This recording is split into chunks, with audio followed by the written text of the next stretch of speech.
démarrer en s'imaginant qu'il n'y a au monde qu'une seule voiture, la vôtre, zéro de conduite.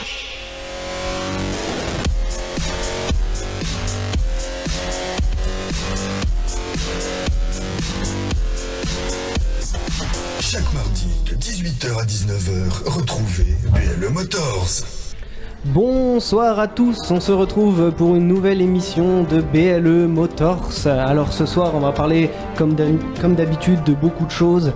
On va faire le tour des news, on présentera la Seat Leon, on parlera de super éthanol, on parlera des news MotoGP, on fera un petit quiz F1 où j'essaierai de piéger mes chroniqueurs et enfin on parlera news et calendrier.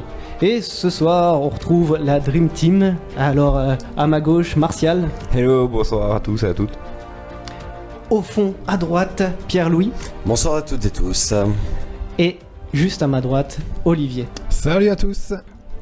Et ben voilà, on est prêt pour une bonne petite émission. C'est parti. C'est parti. Comme d'habitude, je voulais remercier notre partenaire ITLF qui, grâce à eux, on a beaucoup d'auditeurs. Et voilà, j'espère que cette émission vous plaira. A tout de suite pour notre rubrique news. Les news.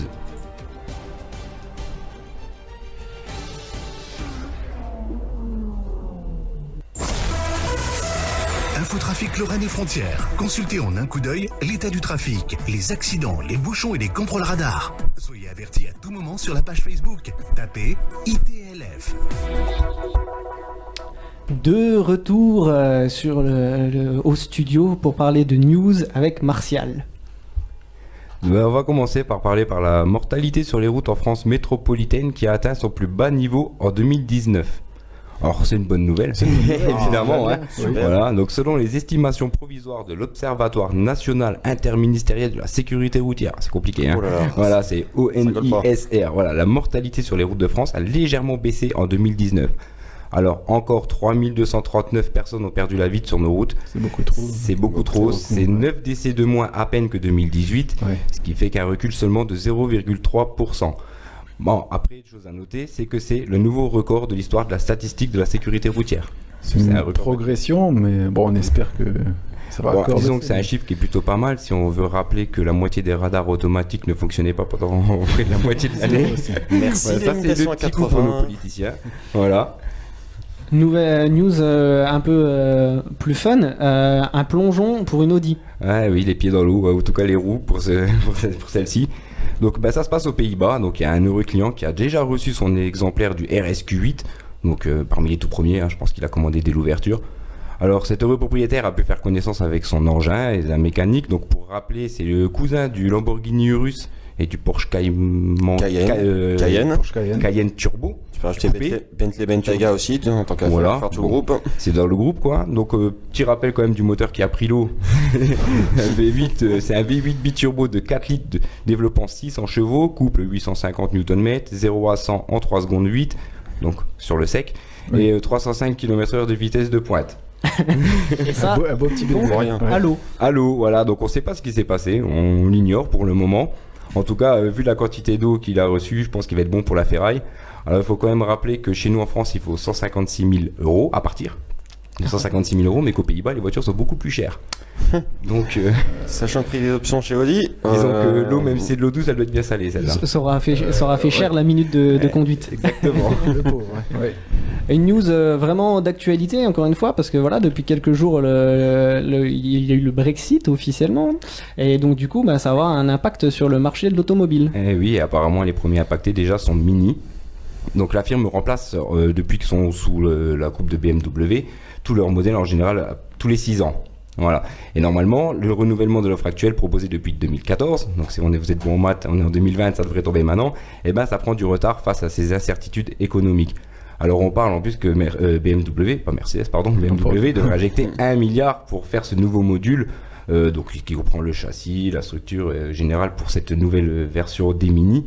Et pour le moment, ils freinent, ils mettent le frein, ils attendent un peu. Ouais, c'est compréhensible. C'est compréhensible, oui. Autre news, toi qui es fan de pick-up, là, il y en a un qui va disparaître. Ouais, de toute façon, j'étais pas fan de celui-ci, donc déjà, une bonne chose, c'est complètement illégal, parce qu'un pick-up, pour moi, il est déjà pas allemand, en tout cas pas celui-ci. Donc c'est le Mercedes Classe X. Donc selon les informations d'Automotor und Sport, vous voyez bien que ça vient d'Allemagne en plus, Le Classe X prendra en effet sa retraite en mai prochain. Donc, il reste quelques mois si les gens sont intéressés. Il faut se dépêcher. Il faut se dépêcher. Dans un souci d'optimisation de catalogue. Donc en fait, la carrière du pick-up, elle aura duré seulement 2 ans. L'an dernier, Mercedes a écoulé seulement un peu plus de 15 000 exemplaires dans le monde. Donc c'est très peu, au final. Ouais. Sûrement les ventes qui n'ont jamais vraiment décollé, sûrement dû au prix qui est un peu très cher pour une base Navara. Faut rappeler qu'à la base c'est Nissan. Justement, j'allais te demander les chiffres. Combien de Nissan Navara en proportionnel ou même Renault Lascan tant qu'à idée, mais certainement beaucoup plus. Ouais. Alors, news, en fait, là, j'avoue que tu m'as attiré l'œil. Un Hummer électrique. Bah voilà, on a un pick-up qui part, on a un 4x4 qui revient. Donc le Hummer, ça faisait 10 ans que la marque est arrêtée, suite la crise de 2009. Crise pétrolière, financière aux États-Unis. On va pouvoir rappeler qu'à l'époque, quand même, ça consommait légèrement les Hummers. Donc maintenant, finalement, le Hummer, il est de retour sous forme d'un baroudeur 100% électrique. Donc le véhicule sera intégré à la gamme de GMC, General Motors Company. Voilà, la marque en a donné un avant-goût lors d'une publicité. Si vous avez regardé le Super Bowl ce week-end, je ne sais pas. Là, j'ai pas... Non, par exemple, dans ce milieu de la nuit. Donc voilà. Dimanche, on l'a dit en plus. Ouais. Exactement. Donc il y a une petite publicité qui est passée. Et donc finalement, on a pu voir que le Hummer EV, du coup, gardera finalement son look rectangulaire tel qu'on l'appréciait au final. Okay. Voilà, donc GMC annonce déjà des chiffres, mine de rien. Ouais. Donc 1000 chevaux pour la bête. Oui, vu le poids qu'il doit faire. Je pense qu'il y aura de la place pour mettre des batteries également aussi et les moteurs. Oui. Voilà, un 0 à 100 en à peine un peu plus de 3 secondes. Et le véhicule sera dévoilé le 20 mai prochain. Donc on va essayer de le retenir cette date avec Pierre-Louis. Peut-être qu'on pourrait faire un petit donc sûrement présence en Détroit au mois de juin. Exactement. Moi je le veux. Tu le veux ? Il sera disponible à l'automne 2021. Automne 2021. Ça te laisse autant d'économiser encore. Et le Cybertruck son concurrent de Cybertruck de Tesla, il réagit comment ? Aucune idée pour le moment en tout cas. On attend de voir les looks pour comparer. La victoire du look, je pense déjà savoir qui l'a donné. C'est marrant de voir un Hummer électrique. Je suis pressé de voir ça. Et dernière news cinéma. C'est l'actu un peu aussi qui tombe ces derniers jours. C'est Fast and Furious 9. Donc il se retrouvera dans les salles le 20 mai prochain. Encore le 20 mai. Il va y avoir ça tombe un mardi. Je pense que je serai au ciné, moi. Moi aussi. Voilà, et donc dans l'histoire, cette fois, c'est le frère de Dominique Toretto, qui est joué par Vin Diesel, qui deviendra le grand méchant du film. Dans la bande-annonce, il semble vouloir du mal à son frère et un peu à toute sa bande. Donc, on a une histoire familiale. Parce que le tuning a beaucoup disparu dans les Fast and Furious. Oui, disons qu'à l'époque, ils volaient des DVD. La course, tout ça, c'est plus vraiment ça. Ils sauvent la planète presque. Donc voilà. C'est plus un film d'action, entre guillemets. Oui, j'ai vu le teaser. C'est une curiosité quand même, on va voir. Ça lance sympa. Merci pour les news. Je t'en prie. Et on va passer à la rubrique suivante avec Pierre-Louis.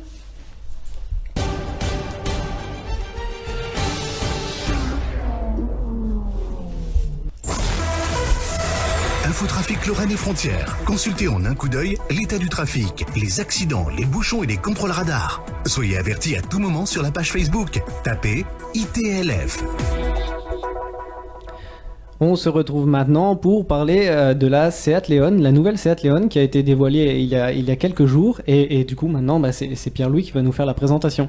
Tout à fait, Charlie. Un gros événement sur le secteur des berlines compactes, avec l'apparition de la 4e génération de Seat Leon, dévoilée mardi dernier à l'usine historique de la marque, à Martorell, près de Barcelone.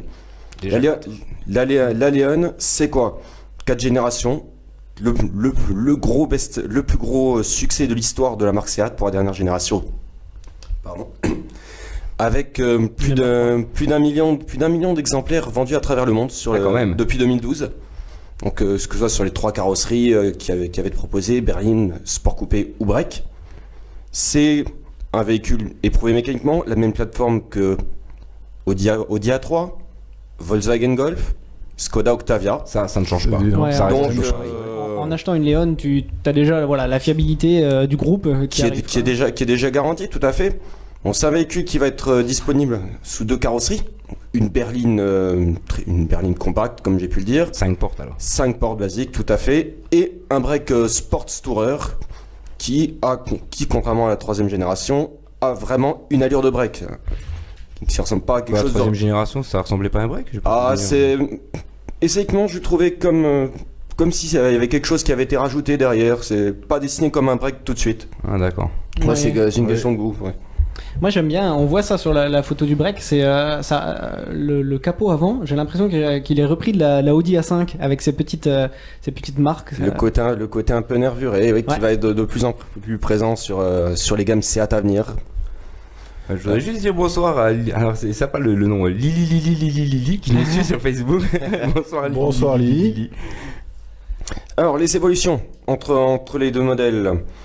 Donc, déjà la taille, que ce soit en berline comme en break, la Leon grandit. Elle passe de 4,26 m à 4,39 m pour la berline. Bon, là, on voit la berline de la précédente génération. Donc, un look qui est un peu taillé à la serpe aussi, assez rectiligne. Juste la photo. Oui, j'ai zappé trop vite. T'as zappé trop vite. Donc, vous voyez, look un peu assez rectiligne, des formes, des arêtes assez marquées. Cette forme presque un peu de taille à la serpe tout en restant assez douce, qui était typique des Seat. Oui, ils ont cassé les rondeurs en fait. Là, on avait encore sur la version 5F encore quelques rondeurs, disparues totalement sur la quatrième génération. Ouais. Ça arrive.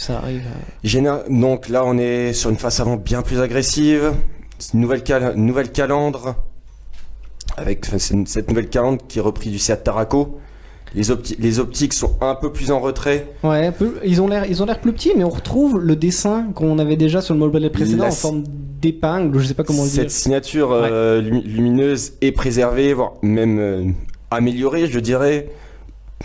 Un look un peu plus agressif. Là, un pare-choc également plus marqué sport. Alors cette finition, je te coupe, excuse-moi, on est quoi? On est plutôt du haut de gamme, on est sur la finition FR sur cette nouvelle Leon. Ah, d'accord. C'est la finition FR qui est une des finitions hautes de la marque. Donc ça, j'y reviendrai tout à l'heure. D'accord. Là, avant, sur la précédente génération, on pouvait voir une face un peu plus arrondie. Là, c'est vraiment coupé net. En fait, moi je la sur trouve plus d'agressivité, je trouve. Ouais. Moi je la trouve un peu, au contraire, un peu plus sage. Ouais. Ouais. C'est tout le contraire, je veux pas. Après, après voilà. Après, ça suit les lignes un peu du moment. Si on regarde bien le Volkswagen, ils ont vraiment, comme il dit, il fait vraiment des lignes. Maintenant, on quitte vraiment les parties arrondies et finalement, cette Seat rejoint elle est plus anguleuse, les arêtes sont plus marquées. Bon, oui, ça se voit un petit peu là, ouais. Mais... On va voir sur une petite comparaison des faces arrière. À nouveau, ce côté arrondi de la précédente génération, les formes trapézoïdales des phares. Le monogramme pour le nom tout simple en capitale d'imprimerie, chose que cette nouvelle génération va modifier avec un gros bandeau lumineux qui va relier les deux feux arrière. Ah, ça aussi c'est clairement quelque chose qui est à la mode. Hein. Ce grand bandeau permet un élément de style avec une grosse arête qui va couper la porte qui va couper le coffre. Ah oui. Et casser justement la rondeur, donc ça, plus dynamique, plus jeune. C'est vrai que ces types de feux là, bon en général il y a parfois le cycle comme chez Renault qui se met vraiment entre les deux feux. Non, mais c'est vrai que ce bordeaux lumineux, ça devient vraiment. Là, Seat a voulu clairement marquer une certaine sportivité. Je parlais également du dessin pour le nom. Là, on est sur une forme un peu plus calligraphiée qui est plus en l'air du temps. Ouais, on a l'impression que c'est écrit main. C'est ça, c'est ce que Seat a voulu faire. Donc, le côté jeune et dynamique, une voiture de son temps, je dirais. Les évolutions vont venir également de l'intérieur. Avant, c'était une ambiance assez austère, sombre. Bah ça, c'est germanique. Hein. Très germanique. C'est la touche Volkswagen. Très germanique, comme tu dis, de bonne facture, mais très germanique, sans fioriture. Le volant qu'on peut retrouver à la fois sur une Golf que sur une Octavia, comme par hasard. Mais là, niveau évolution, on passe sur quelque chose de beaucoup plus. Ouais, on va voir sur la taille d'écran qui change clairement. Ben voilà, les écrans, c'est quelque chose d'important maintenant dans les voitures de nos jours. Les écrans. Double écran, pardon. Double écran, comme j'allais y venir justement. Double écran maintenant avec une dalle de 10 pouces dans lesquels vont se retrouver tout ce qui est compteur de vitesse, compteur kilométrique. On a ces grilles d'aération qui sont désormais sous l'écran, soulignées par quelques touches de grille pour égayer, pour mettre dans la vue. On a la console centrale entre les deux sièges qui regroupe les fonctions de démarrage, le pommeau de vitesse, le frein à main électronique également qui vont apparaître. Ouais, j'aime bien cette. Un bel intérieur, oui. C'est les- finition FR. Les aérations, Ça ressort assez bien, stylées, ouais. Ça change un peu de ce qui était sur la 5F. La partie centrale du volant a l'air plus petite.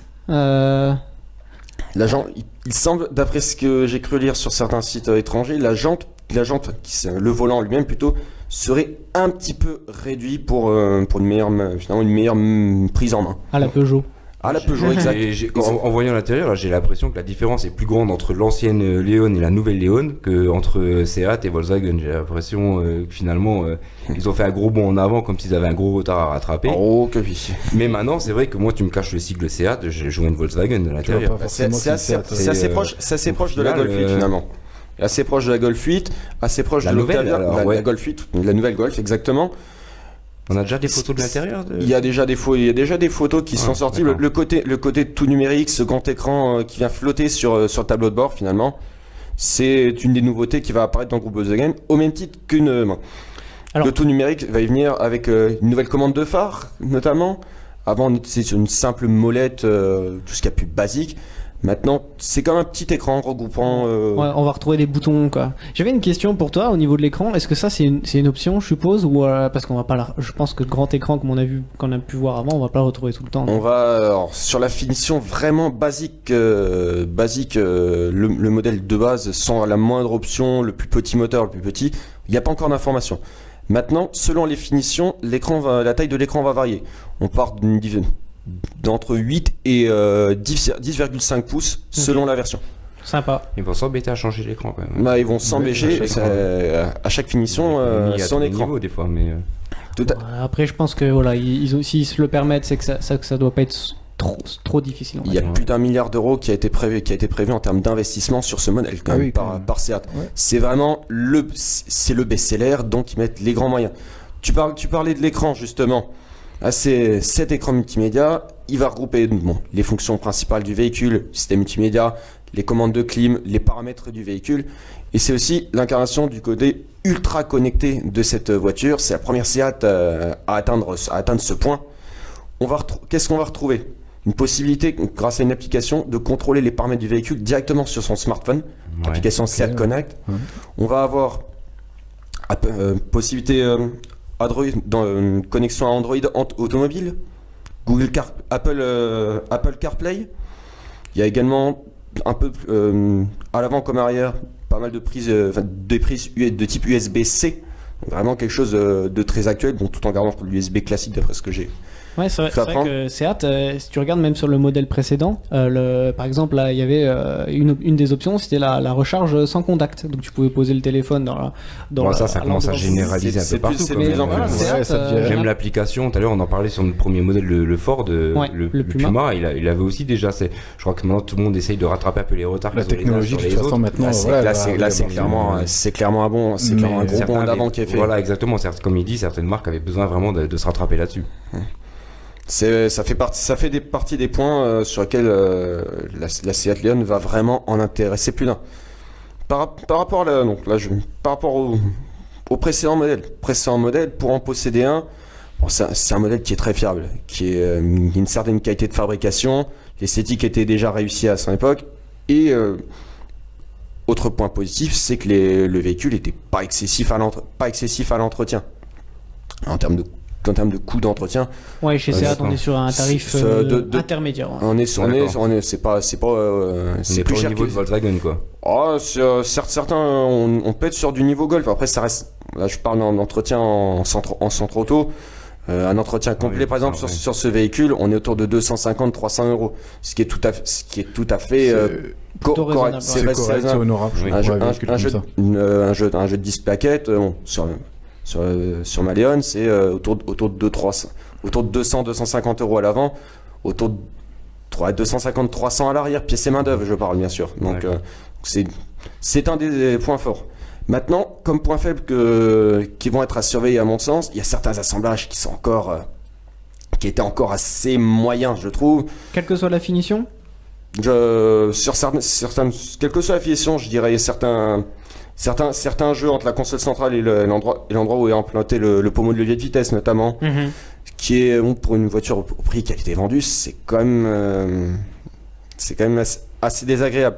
Maintenant, il y a quand même un sacré progrès qui a été fait par rapport à la deuxième génération aussi. Ouais, c'est certain. Donc l'ambiance aussi assez austère, bon, qui est maintenant corrigée comme vous avez pu le voir sur le nouveau tableau de bord. Autre point qui va être surveillé, c'est le confort. C'est le confort parce que la Seat Leon était réputée pour sa fermeté, notamment avec les jantes en 17 et 18 pouces. À voir comment les trains roulants auront été revus. C'est un peu j'ai envie de dire aussi un peu la mode. Maintenant, on veut faire des véhicules dynamiques. Hormis quelques voitures comme Citroën, elles sont toutes trop fermes. À vrai dire. Une marque qui est réputée pour son confort. Si maintenant elle veut se donner une image dynamique, il y a de grandes chances qu'elle le soit toujours. Elle le soit toujours. Maintenant, bon, notamment sur les retours que j'en ai sur la partie les sièges arrière, c'était quand même. J'avais pas du bois, mais pas loin quoi. Ouais. C'est en option. Ouais, c'est ça. Le confort en option. Ouais, faut croire. Alors, la Seat Leon donc, est annoncée pour avril 2020, présentation au mois de mars à Genève. Quel moteur dessus? Allez. Deux types de moteurs essence. Un 3 cylindres, 1 litre TSI développant 90 ou 110 chevaux. Un 4 cylindres, 1 litre 5 TSI, 130 ou 150 chevaux. 2 litres TSI 190 également. D'accord. Un moteur diesel, généralisation du 2 litres TDI, que ce soit en 110 ou 150 chevaux. Et 3 types d'hybridation. De l'hybride. De l'hybridation. Alors, je vais en parler d'une qui est qui est pas trop répandue, c'est l'hybridation avec le gaz naturel. Donc Seat renouvelle le 1,5 litre TGI, qui est un hybride essence et gaz naturel. Donc vous avez le traditionnel moteur essence, mais également 3 réservoirs de gaz, donc 18 kg à peu près. C'est pas compliqué à gérer tout ça, non? L'électronique s'occupe de tout. Après, il faut faire le plein d'essence, de gaz. Et le troisième, d'électricité, c'est ça? Ah non, c'est hybride gaz essence. D'accord, c'est pas du rechargeable. Pas l'électrique. Là, on n'est pas sur l'électrique. L'électrique, c'est après. J'y viens après. On est vraiment hybride gaz essence. Moteur essence, un petit moteur pour le gaz. Je n'ai pas les détails non plus. Mais autonomie 800 km sur la précédente génération. Pour avoir eu la chance de le conduire, c'est très agréable à l'utilisation. C'est assez péchu. Ça fait très peu de bruit. Après, l'inconvénient, tu parlais de recharger le gaz, il y a très peu de stations. Oui. Effectivement. On va en parler un petit peu plus tard. Non, on parlera pas du gaz, nous. Tout ce qui est biocarburant. Biocarburant, oui. Moi, j'avais une question pour toi. Tu parles d'un moteur à 190 chevaux en essence. Est-ce que on parle du modèle Cupra ou le modèle Cupra n'a pas encore été dévoilé. Moi, je veux voir ça. Le modèle Cupra va dévoiler une Leon. Il y en a elle est espérée peut-être pour le salon de Genève également. Mais on tablerait davantage pour éventuellement salon de Paris ou un événement à part. Un peu plus tard dans l'année. Fin d'année. Vers septembre, octobre. Il parle c'est ce qui est évoqué sur certains sites. Et en termes de tarification? En termes de tarification, niveau motorisation, j'avais juste oublié de donner 2 petites infos. Donc également moteur hybride léger, ITSI, 1 litre 110 chevaux, 1 litre 5 150 chevaux. Là, on va être plutôt sur une moteur avec prolongateur d'autonomie. Finalement, le moteur électrique va servir surtout à ça. Marcel, tu parlais d'un moteur hybride rechargeable. Il y en a également un qui arrive. C'est un litre 4 TSI hybride, développant 204 chevaux cumulés. On va être sur 60 km en cycle électrique, cycle WLTP. Un peu comme la Superbe que j'ai bloquée il y a 2 semaines de ça, justement. On est sur le même moteur d'ailleurs. En fait, elle tape sur toutes les motorisations possibles, inimaginables. Quasiment, oui, tout à fait. Tu peux l'avoir comme tu veux. Oui, tant qu'à faire. Ça va être un peu compliqué à suivre avec les malus, les bonus et voir laquelle pourrait correspondre à chacun en fonction de ses besoins. On va avoir un panel de tarifs énorme en fait. 4 finitions annoncées, justement. Finition basique, référence. La finition style qui va être finalement la finition milieu de gamme. Et 2 finitions luxe, entre guillemets. Finition FR, plus sport. Et excellence, plutôt orienté confort. Pour l'instant, il n'y a pas encore de prix qui ont été dévoilés. Seat attend sûrement le salon de Genève. Maintenant, certains Autoplus notamment estiment une fourchette de prix démarrant à 20-21 000 euros pour vraiment la finition, la version de base. Ce qui reste 5-6 000 moins cher qu'une Golf équivalente. Faudra qu'on voie avec la Mégane hybride à peu près. La pour Mégane voir, hybride qui a été dévoilée juste hier. D'ailleurs, la nouvelle Mégane va être stylée. Bon, après. Mégane 4 stylée qui vient de tomber sur Salut internet. Seb. Salut Seb. Salut Seb. Ok. Donc après, hâte de voir ce que ça vaut en face. Bon, il est possible que j'aille ça en Genève, donc j'aurai cette chance. C'est clairement un véhicule qui me semble intéressant. Voilà, c'est un véhicule populaire, on devrait le voir un peu partout, et surtout vu le nombre de motorisations possibles. En Europe, c'est une voiture qu'on retrouve assez fréquemment. Ça permet d'avoir une Golf pour finalement un peu moins cher. Bon, quelques éléments moins bons aussi, mais ça vaut largement. C'est un très très bon véhicule. Bon, moi j'ai juste retenu du bois sur les places arrière, donc ça c'est bien. C'est un de ses défauts. Après, elle a beaucoup d'avantages aussi. Cette nouvelle, oui, évidemment. Voilà. Bien sûr. Martial, tu t'en fiches, toi tu seras le conducteur. non, je sais pas, moi le groupe vague, voilà quoi. Oh, tu as tort. Ouais, peut-être, mais. On va tester. Pierre-Louis et moi, on va te faire essayer des Léon et tu diras ah oui, je la veux. Ouais, je vous attends que ça, allez-y, s'il me convainc. Ben, merci bien pour ta présentation. Avec plaisir. Merci. On va passer à la rubrique suivante. Loud and clear. Hey, listen, they were done. Ba-ba-ba-bum. Done. See you later, son. On se retrouve en direct et maintenant on va parler d'un biocarburant, du bioéthanol avec Martial et Olivier. Bah oui, biocarburant à la mode, on entend un peu parler un peu partout désormais, c'est un peu le sujet qui revient beaucoup sur internet et dans les journaux. Exactement. Alors on va déjà commencer par qu'est-ce que le bioéthanol ? Alors, il est autorisé depuis 2005 en France. Le bioéthanol, c'est un biocarburant produit en France et en Europe à partir de céréales, du blé, du maïs ou de la betterave sucrière, ou même canne à sucre, et qui est destiné au moteur essence. C'est très important. Bien précisé. Bien précisé, oui, voilà. Important. Donc le bioéthanol, en fait, c'est le biocarburant le plus utilisé au monde, notamment au Brésil et aux USA. C'est un peu nouveau par chez nous, mais ça commence à arriver tout doucement. Exactement. Donc le bioéthanol, c'est un biocarburant que l'on incorpore à l'essence. Le bioéthanol, il est actuellement présent dans tous les carburants distribués en France. Alors, vous avez certainement déjà vu, vous connaissez tous le SP95 et 98. Évidemment. Il y a déjà 5% dedans. C'est pas indiqué à la pompe, mais il y en a déjà 5. Ensuite, vous avez sûrement déjà vu, il y a quelques années maintenant, l'apparition des SP95 E10. Là, ça veut dire qu'il y a jusqu'à 10% d'éthanol déjà dans ce carburant. Et ensuite, on a ce fameux carburant qui intéresse un peu tout le monde en ce moment, qui est le super éthanol E85. Là, nous sommes entre 65 et 85% d'éthanol. Donc c'est déjà une... C'est ça, il ne faut pas confondre bioéthanol et le super éthanol. Ok. Voilà, le bioéthanol, on l'a dans tous les types de carburants actuellement. Partout, qui est comme un complément en fait. Exactement, le super éthanol, vous ne pouvez pas le mettre comme ça dans votre voiture essence, disant, s'il y a ça à la pompe, je mets dedans. Non, ça ne marchera pas. Là, il faut surtout pas se tromper sur ça. Ouais. Exactement. Donc justement, le super éthanol. Donc c'est le super éthanol 85 qui est le carburant essence sans plomb. Pour en contenir, donc, comme je disais, de 65 à 85% de bioéthanol, c'est le complément de l'essence sans plomb du 95. Ce carburant est compatible avec des véhicules capables d'adapter automatiquement leur fonctionnement au taux d'éthanol du carburant utilisé, les véhicules dits flexi-fuel. Alors, attention, le flexi-fuel sont des voitures que l'on achète déjà prévues pour ce Je commence à sourire parce qu'il y a Francis qui demande si ça peut tourner à la Mirabelle. Faudrait essayer. Peut-être qu'un jour, il y aura ça. On a un Lorrain là. Surtout en Lorraine. Faudrait voir le budget de la Mirabelle, ça peut faire cher au litre. Mais bon, pourquoi pas. D'ailleurs, il y a une très bonne blague de Seb. Et le super éthanol. Le super éthanol. Ouais. On serait pas en Lorraine quand même. Il y a du niveau ce soir. On dirait. Donc les véhicules flexi-fuel, il y a déjà quelques modèles. Il y a notamment des. Alors si vous voulez jouer l'économie à fond, il y a déjà des Dacia, Logan MCV, Duster, Sandero. On a Ford aussi, forcément. Les premiers dessus, c'était quand même le continent américain. Donc ils proposent plusieurs modèles. Renault aussi, avec des Mégane 3, des Clio, des Volvo, des Citroën C4. Donc on en trouve déjà quand même une paire en France qu'on peut déjà acheter, déjà prête, prévue à l'origine pour pouvoir fonctionner avec ce super éthanol.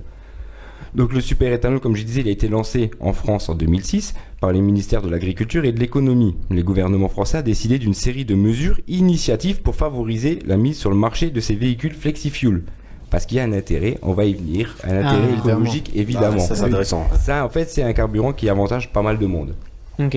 Donc vous allez me dire, justement, en parlant d'avantages, quels sont les avantages de ce carburant? Pourquoi Attends, Martial. Quels sont les avantages de ce carburant? Ah, merci pour la réplique. Tout d'abord, il est plus économique sur le court et le long terme.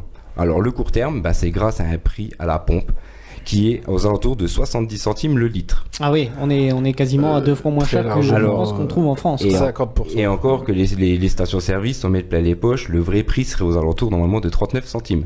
Ah oui. Oui, il y a une petite anecdote, effectivement. c'est-à-dire qu'il y a eu des fois, des grandes enseignes, vous savez, des fois ils font des opérations prix coûtant. Donc ils l'ont fait sur l'essence, ils l'ont fait sur le diesel, mais ils ne l'avaient pas fait sur le super éthanol. Donc des gens sont pleins aux consommateurs. Voilà, exactement. L'organisme des consommateurs qui les ont obligés à mettre prix coûtant et c'est descendu à 39 centimes.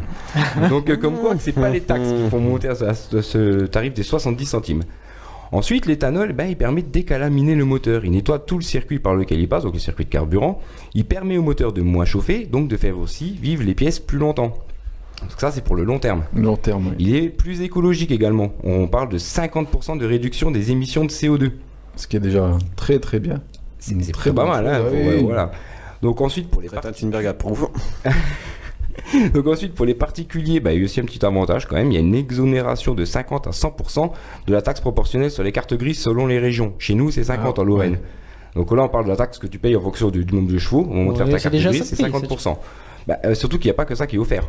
Un petit bonus. Alors disons que si tu achètes un véhicule essence que tu veux convertir, ça je vais en revenir plus en détail après, c'est ce qui va intéresser beaucoup de gens.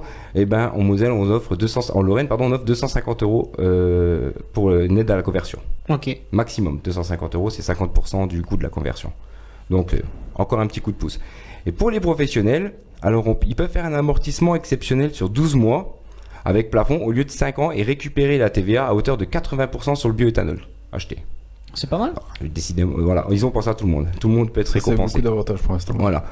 Ensuite, alors certains disent on peut avoir un gain de puissance. Alors oui, mais uniquement si reprogrammation. Sinon, il n'y a aucun intérêt, vous n'allez pas gagner plus de puissance. Ouais, ça allait être ma question en termes de puissance. Ça ne change rien parce que finalement, les boîtiers et une reprogrammation, on va dire standard, vont te refaire, ils vont juste ajuster ton mélange qu'il soit assez riche ou pas trop pauvre, voilà. Mais ça va rien changer. Par contre, évidemment, ceux qui veulent faire du circuit, qui veulent mettre ça permet de décaler un petit peu l'allumage et du coup, ils pourront gagner un peu plus de chevaux. Donc, il faudrait passer directement sur un stage 2 finalement. Mais là, on parle d'une vraie reprogrammation. Voilà, on parle pas du geeké tuning au coin du quartier qui fait ça en 2 heures. Alors, je te parle de type BR Performance, ce genre d'entreprise qui fait. Après, attention, si vous augmentez la puissance de votre voiture, il faut que votre assureur soit aussi au courant parce que sinon ça peut poser problème en cas d'accident. D'accident, ouais, exactement. Voilà. Donc en plus, c'est ce que je disais tout à l'heure, en fait, on peut convertir des essences et essences hybrides tournant au SP95 grâce à un arrêté qui a été fait le 30 novembre 2017 justement pour homologuer ces boîtiers de reconversion.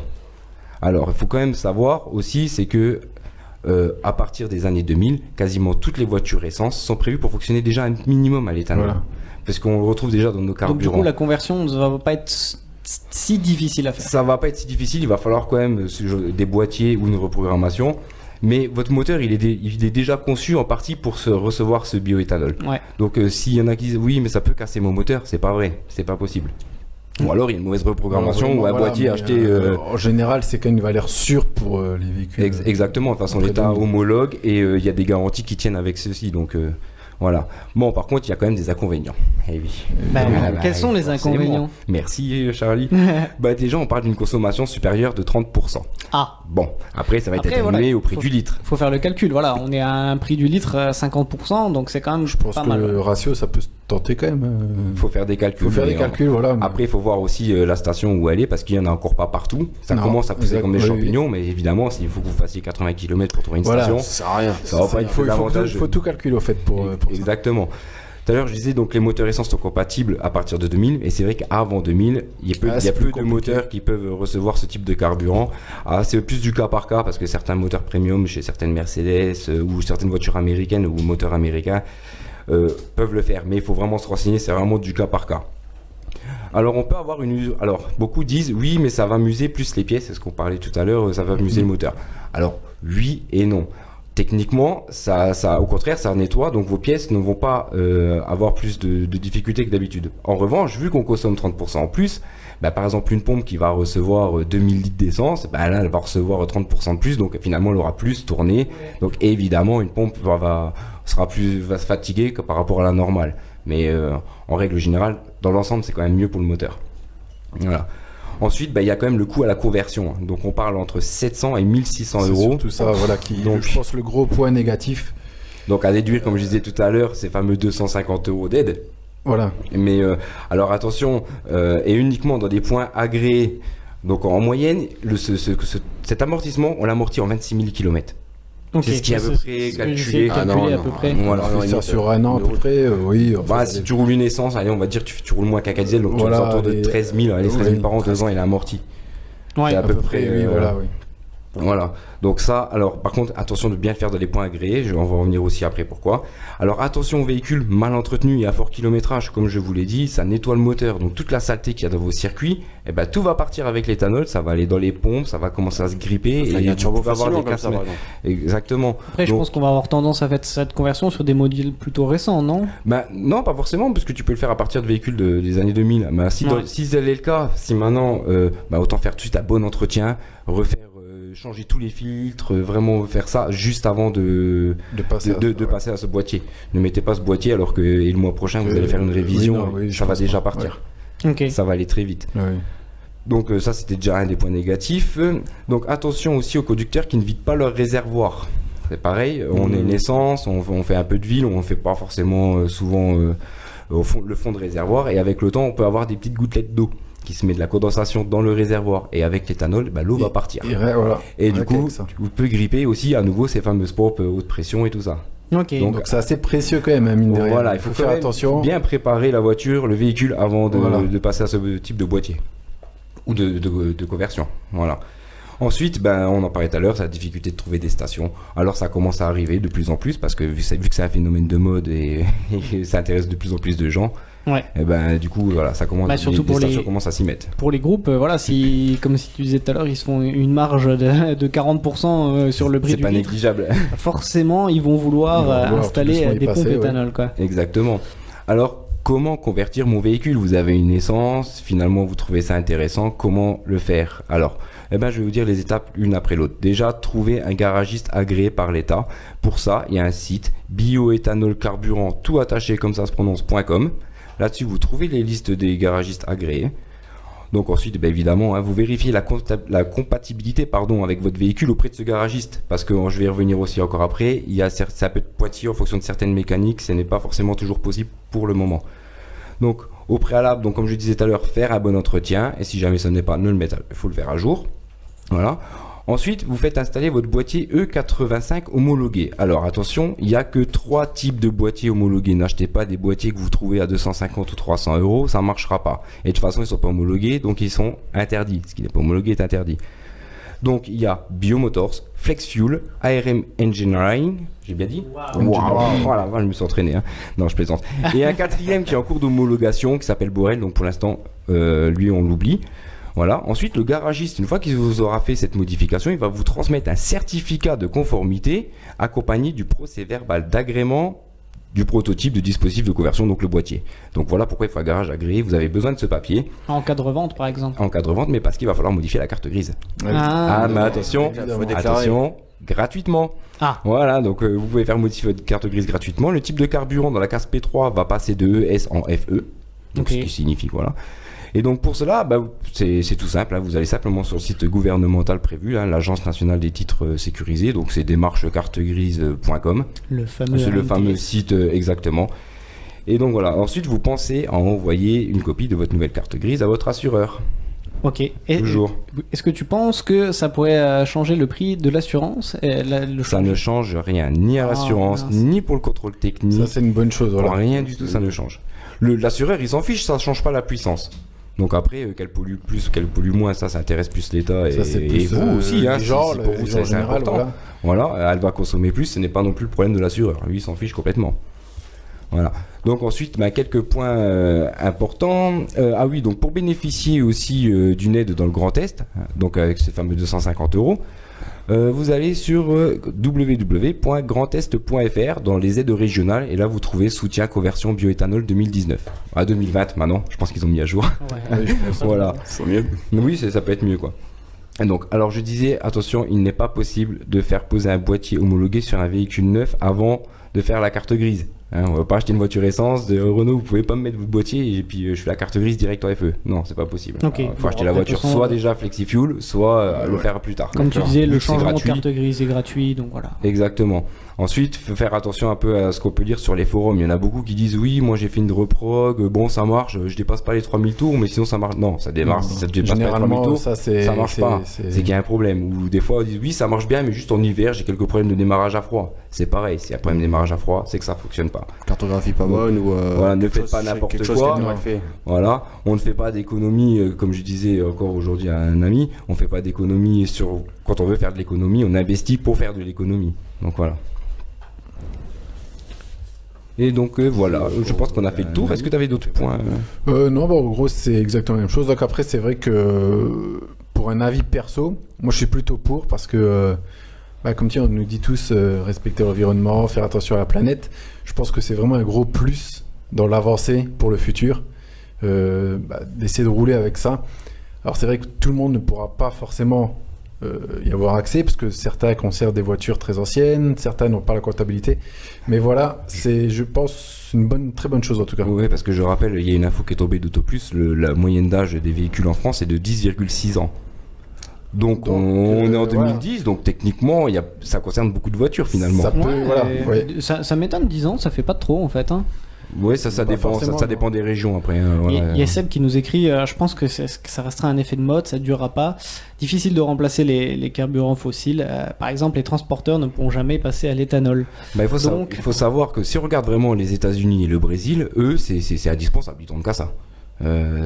Tous leurs moteurs sont flexi-fuel. On peut importer une américaine maintenant qui a 10 ans, elle est déjà flexi-fuel. Donc au pire, on a juste à mettre de l'éthanol Ouais. ici, ça fonctionne. Ça là-dessus, il n'y a pas vraiment de souci. Maintenant, si on regarde, il n'y a pas vraiment trop d'inconvénients parce que les voitures sont déjà prévues en partie pour ça. Et peut-être même qui dit pas dans l'avenir, on nous impose déjà le SP E10 en France, le 95 E10. Pourquoi on nous imposerait pas plus tard le 30 et ça le va venir 60? de plus en plus, ouais. Donc ça ne veut rien dire. Le seul, par contre, ça j'ai oublié d'en parler, c'est qu'attention, les voitures à injection directe, pour le moment, il n'y a que Biomotors qui fait un boîtier pour ces types de moteurs. Et j'ai eu des retours comme quoi que ça fonctionnait moyen, c'est encore pas tout à fait au point, pourtant c'est homologué, donc bon, à voir si maintenant ils ont peut-être... ça serait bien qu'on ait un retour si quelqu'un connaît quelqu'un Oui, qui a pu mettre ce oui. boîtier, parce qu'on trouve un peu de tout et n'importe quoi sur internet, mais apparemment ce sera encore pas tellement au point pour les voitures à injection directe, ça en concerne quand même pas mal. Ok, bon après voilà, s'il y a de la demande, je pense que ça Oui, ils viendra travaillent arriver. dessus, ça c'est sûr et arrivera certain. de son Mais côté. voilà. Après, ça va venir peu à peu, effectivement. C'est un peu une course. Mais ouais. bon, en conclusion, pour ceux qui veulent vraiment essayer de passer à ça, il faut vraiment suivre les règles, comme tu les as appelées, dans l'ordre. Il faut bien suivre les Parce règles. que sinon, voilà, ça peut avoir des problèmes On ensuite. court vite à la catastrophe. Et puis on peut avoir des cas, c'est important, hein, une voiture qui Aussi, démarre oui, pas au bout bah, d'un oui, moment, bien c'est sûr. que c'est pas normal et à bout d'un moment elle vous le fait payer. Ok, Donc voilà. eh ben merci bien pour ces, Bah, je vous en prie, j'espère que ce j'aurai petit répondu reportage. à toutes vos questions. Merci bien, on va passer à la rubrique suivante.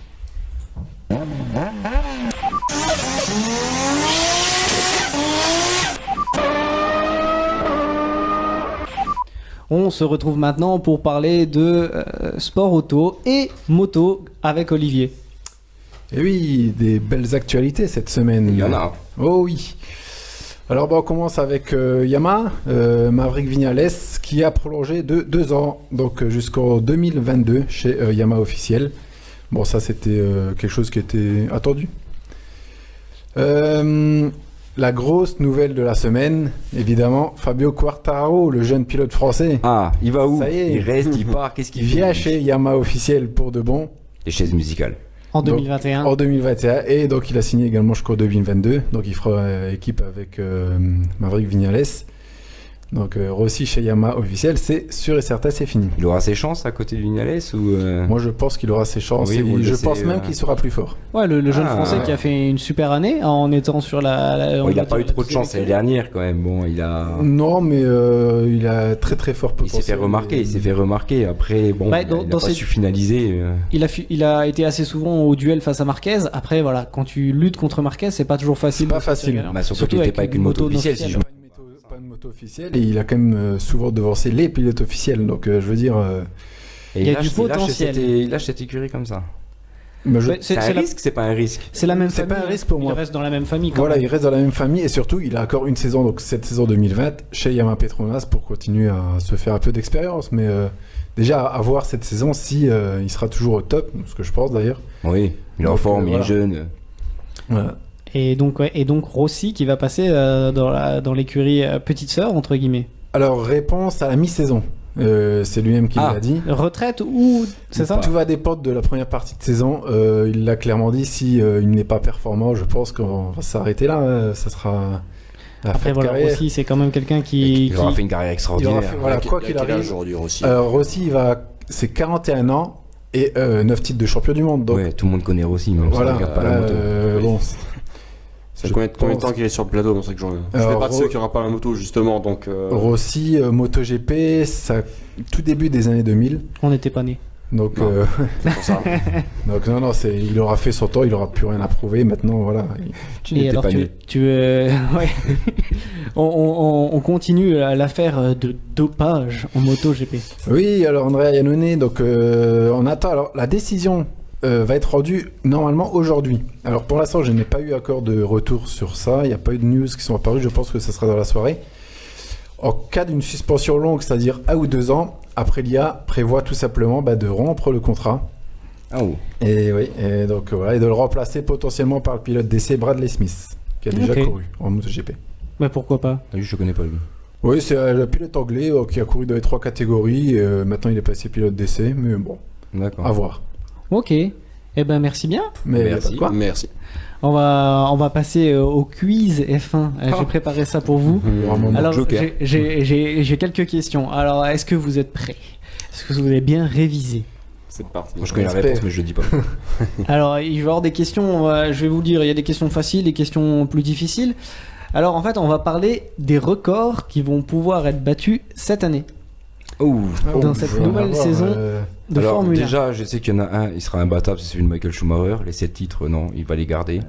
Ah attends, alors, bon, allez, vas-y, ça Ça là c'est bien parti. Ah Oui, d'accord. oui, bon. Non, mais attends, on va aussi laisser nos auditeurs, ceux qui nous suivent sur Facebook. Ouais, celle-là, je l'avais même pas mis, tu vois, parce Ah, que bah, c'est tu trop vois. facile. Là, j'ai C'est dit trop Joker. facile. Allez, on commence facilement. On va le premier quiz que j'ai pour vous, c'est le plus jeune champion du monde. Il va pouvoir être battu cette année. Alors, est-ce que vous savez qui est déjà le plus jeune champion du monde et qui peut le battre? C'est pas Vettel qui serait le plus jeune? Verstappen. Le plus jeune champion du monde. Ah, du monde. Ah, pardon. Non, Vettel, j'étais dans la c'est victoire. pas- Si, c'est Vettel. Vettel, ouais. Et quel âge?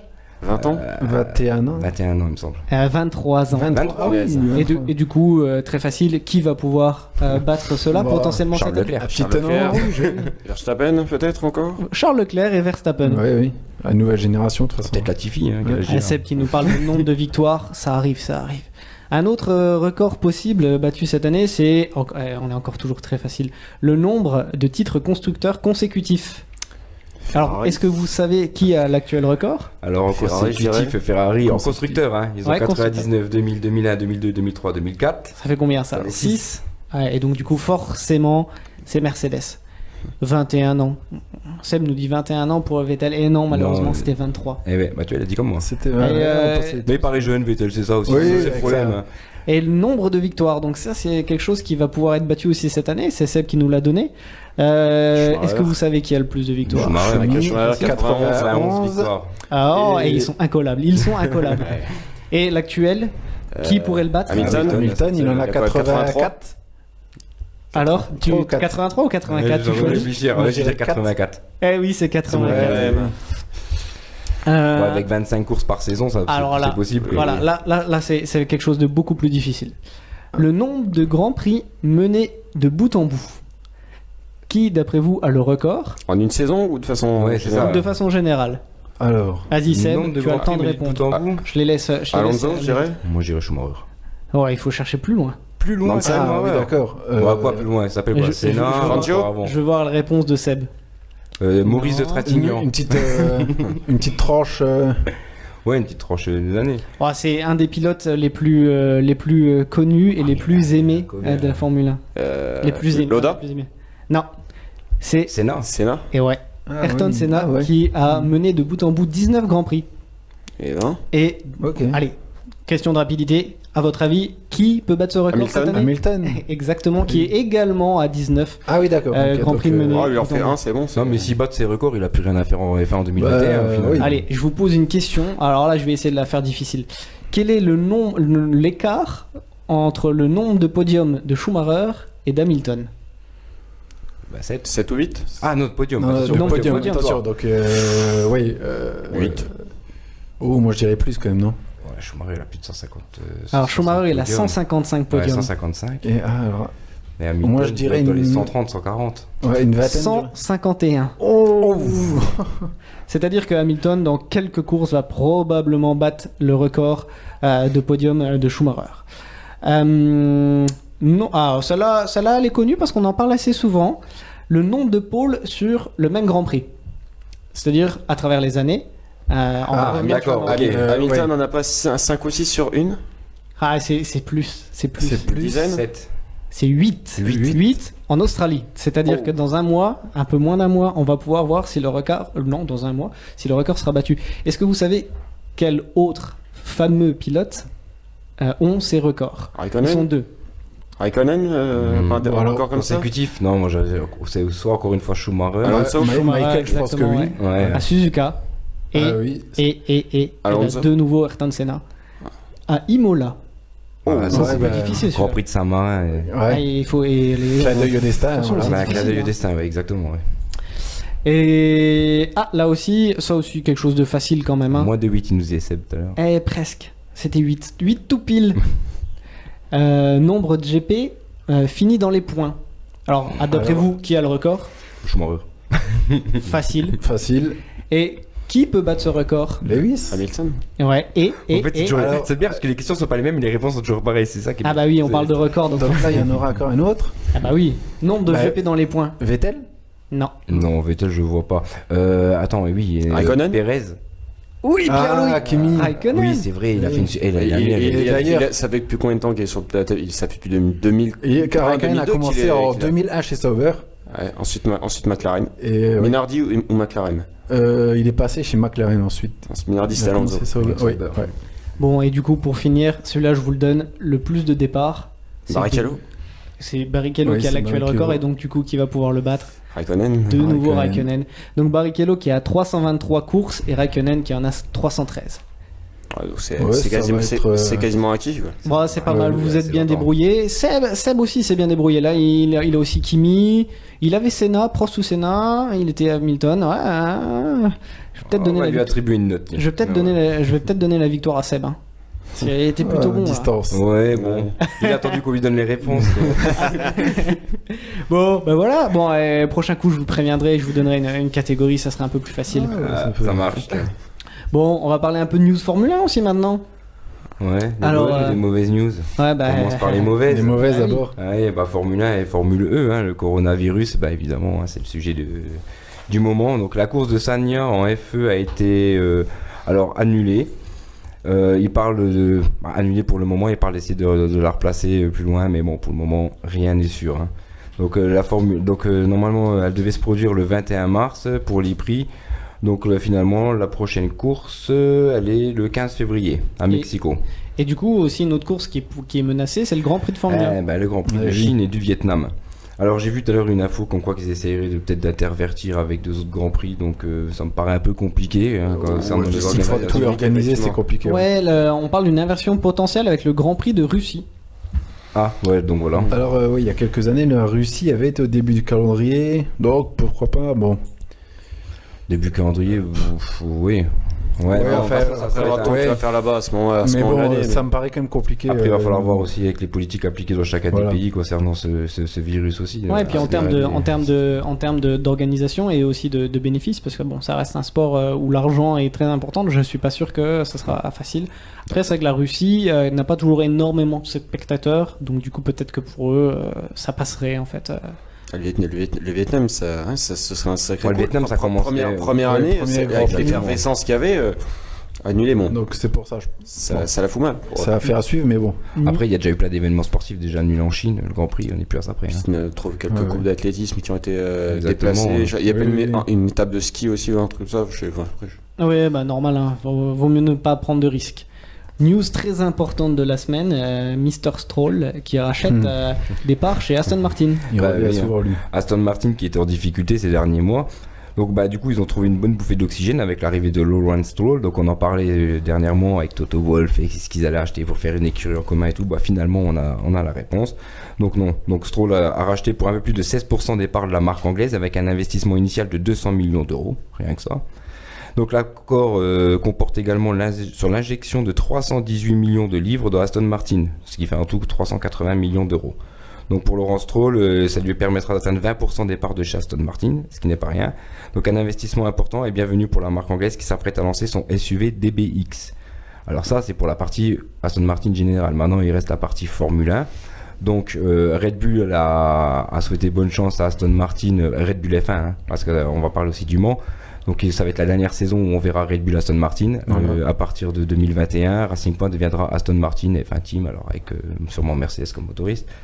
Sur 10 ans, c'est ça. Voilà. On parle de 10 ans de contrat, c'est ça. Moi, pour le moment, les contrats, on va. Je pense que 10 ans après, c'est à d'assurance. voir, oui. C'est bien, c'est un engagement sur le long terme. Voilà, donc mais ça veut dire qu'on aura une écurie sur le long terme. Exactement, mais quand on parlait la semaine dernière par exemple de la catégorie du Mans, il y a la Valkyrie. La Valkyrie qui est une Aston Martin dessinée par Adrian Newey de chez Red Bull. Donc ils vont quand même faire leur partenariat ensemble pour cette catégorie-là, en tout cas le temps de la Valkyrie. Alors maintenant, t'as un autre modèle aussi, t'as Valamna ou un nom comme ça aussi qui a été développé, qui est une concurrente au F458 italien sur ce genre de véhicule. Mais là le problème c'est que c'est vraiment un accord de course, donc c'est une écurie à part entière qui aurait dû être normalement aussi Red Bull Aston Martin. Pour cette catégorie, donc maintenant à voir. Après moi c'est que le sponsorship de chez Aston Martin, j'ai l'impression qu'on a entendu parler au début et puis après moi on parle toujours de Red Bull, on parle pas de Red Bull Aston Martin, j'ai l'impression quand même. Bah ouais, là en tant que sponsor, mais maintenant avec la Valkyrie à l'Hypercar, ça aurait été évident, la voiture c'est une Aston Martin et tout le monde sait qu'elle a été faite par Adrian Newey.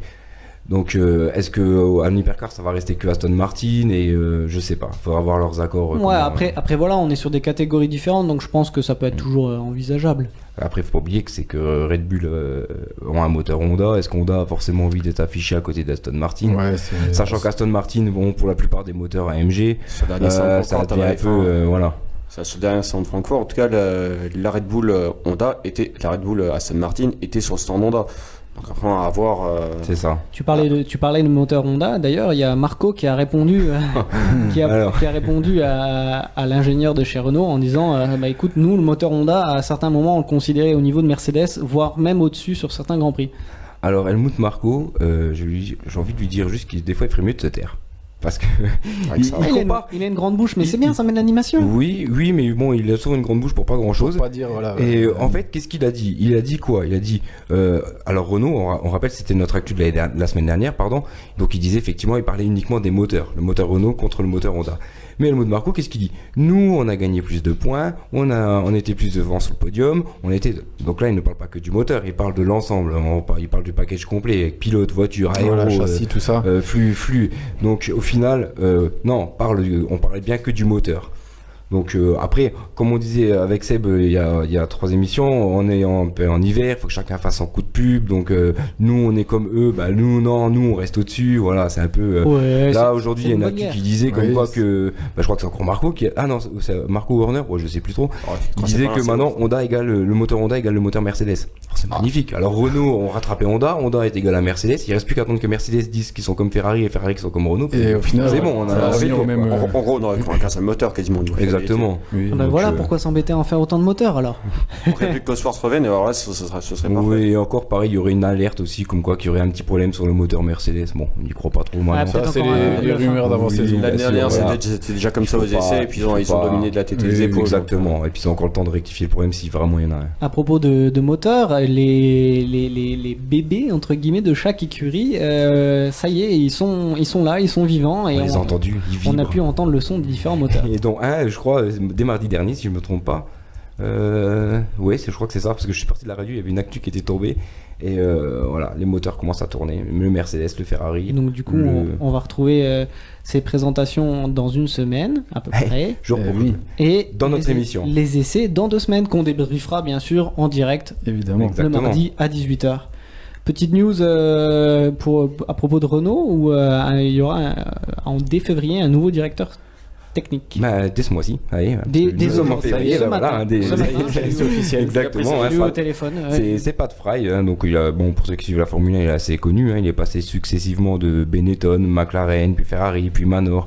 Donc c'est un ingénieur de 55 ans qui a été libéré donc de ses obligations. L'année dernière, il était chez McLaren, donc pour une mission de courte durée. Maintenant, il intègre donc l'écurie de Woking, l'écurie Renault, pardon, et il commence dès maintenant.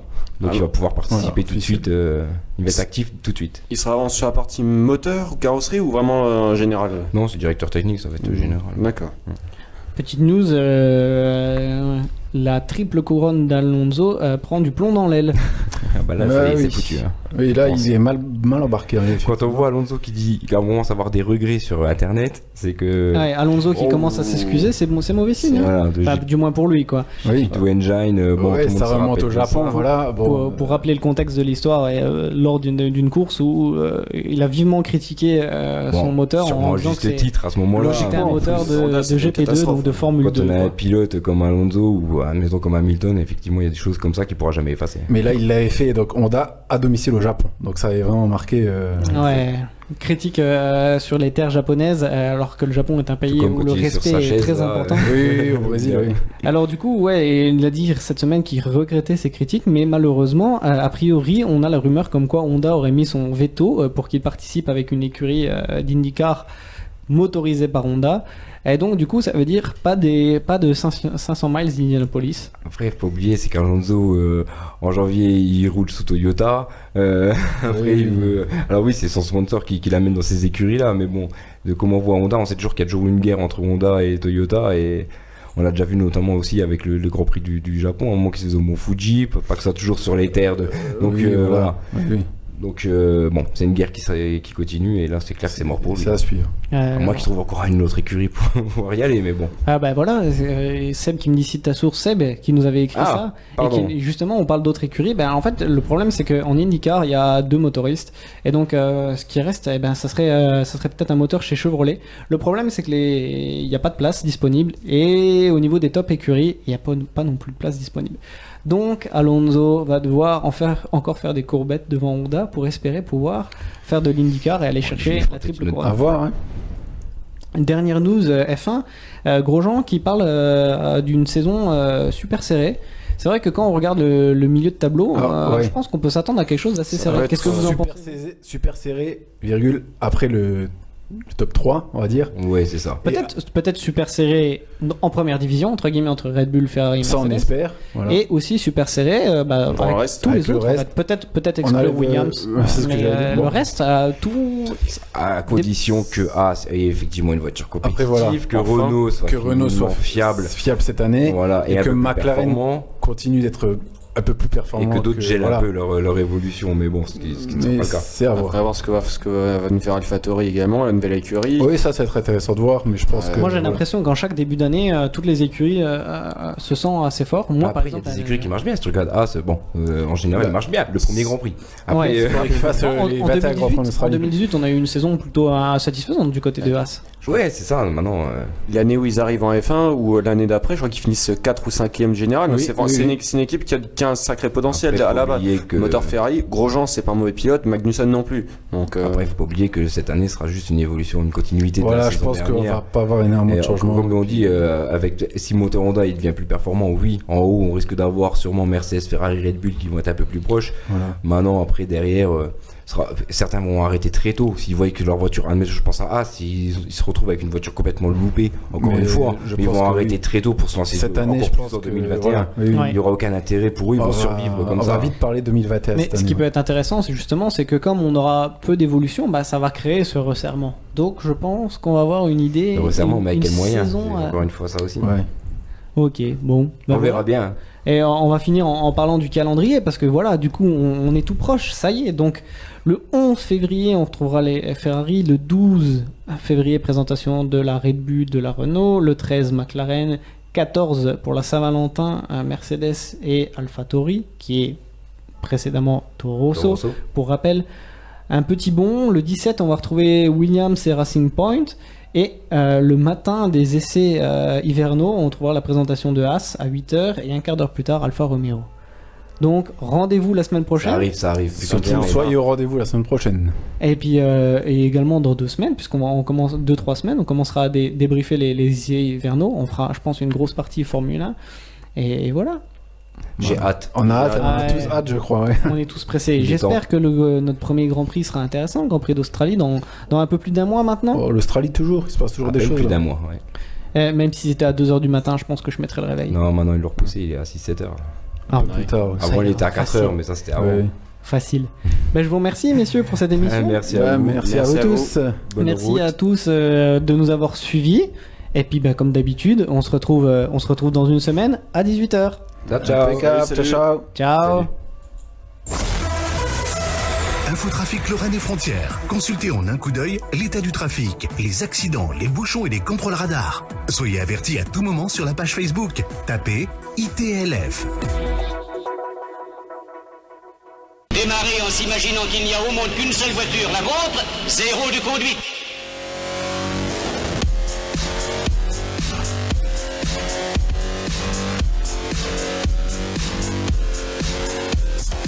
Chaque mardi de 18h à 19h, retrouvez BLE Motors.